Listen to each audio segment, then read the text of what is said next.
Dr. Lewis here with a friend and a legend and icon, Tyrone DuBose. Tell us sort of what Kid Capri and his whole history kind of mean to the world and why it's so important for us to be here tonight honoring him. Well, he's done a couple of major things. First, he was one of the first to work at the famous Studio 54 and sold his tapes there after the show, which was legendary in itself, particularly at such an iconic place, just 20 years before. But more importantly, he had an opportunity to work with people such as Quincy Jones and some other major players as well that were in the rap game. But more importantly, he made a name for his own, particularly with Unify that got on the charts and not only on the R&B charts but on the pop charts as well. Lasted for 10 weeks. So yeah, he did a great job, and it's good that he's being celebrated tonight. Sure.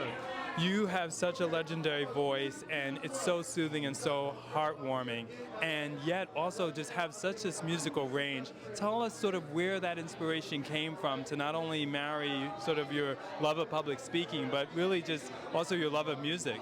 Well, it began with me listening to Casey Kasem on American Top 40, in the 70s. He was my idol, and then when I moved here to LA, I got an opportunity to meet with him and talk to him. He taught me a lot about cadence and how to talk about music. I actually knew the pop charts better. He was the one that referred me and believed that I should be on get to the R&B charts, and that's where I've made my history on Unsung and some of the other major R&B networks, and it's been great. Sure. Now we're here celebrating 50 years of hip-hop with BET, but you've been with Unsung quite some time, and tell us about sort of all that they've done and that it's meant to you to highlight the careers of so many musical artists and so many great people. Well, Unsung is one of those things that everyone knows the glory, but they don't know the story. And I've always believed that a lot of people will be probably intrigued about what got these people, these legends, these people in which they've seen for so long on television and on radio and been a part of their lives and got them to where they needed to be. And I think it's so important of being able to recognize that R&B isn't what it used to be. And it's so important of being able to tell these stories so that others get an opportunity to know the history of not just hip-hop, but of R&B.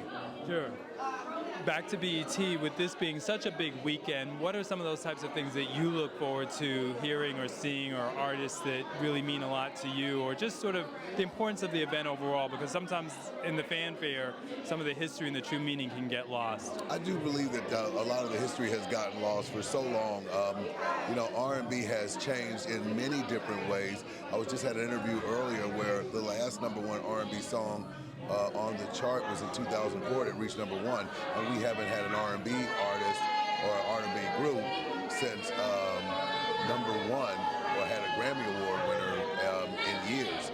And so it's so very important of being able to get back to the basics of what R&B is all about. It's the reason why old school records and old school music is so important today. Sure. Maybe one of the last areas we could talk forever. We've gone through different generations in hip-hop, and maybe now, the sampling's a little different, but what do you think continues to be that great element from R&B that still continues to resonate with a lot of hip-hop artists that really they can appreciate some of these elements from the old school, so to speak? Well, the fact that they're sampling the music of the old times recognizes that they know that where it comes from.